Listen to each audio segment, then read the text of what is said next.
தேங்காய் சட்னி செய்ய போகிறோம்.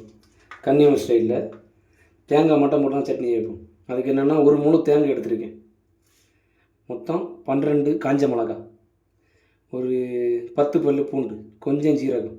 இதில் பாதி தேங்காய்க்குன்னா 6 காஞ்ச மிளகா போடணும்.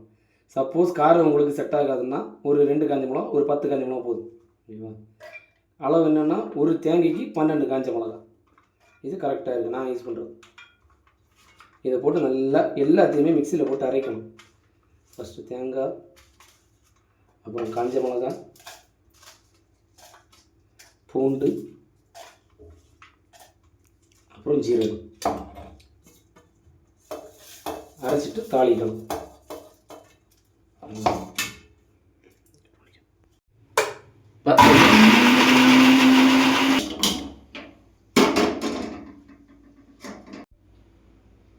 ஆயில், கடுகு, கருவேப்பிலை,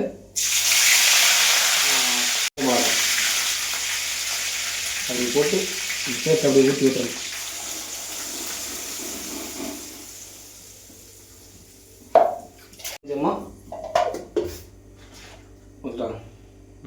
கொஞ்சமாக தண்ணி சேர்த்து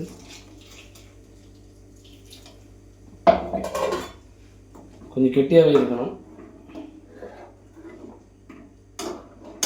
உப்பு தேவையான அளவு உப்பு,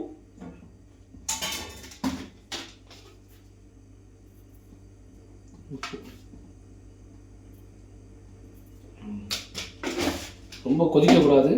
அப்படியே லைட்டாக பொங்கி வந்தோன்னு எடுத்துடணும்.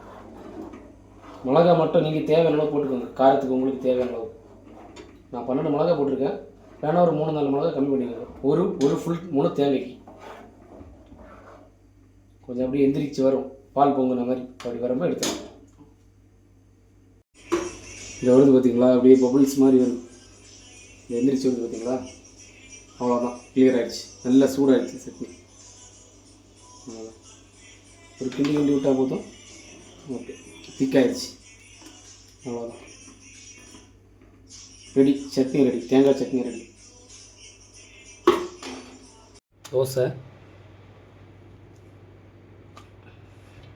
தோசைக்கு சட்னி.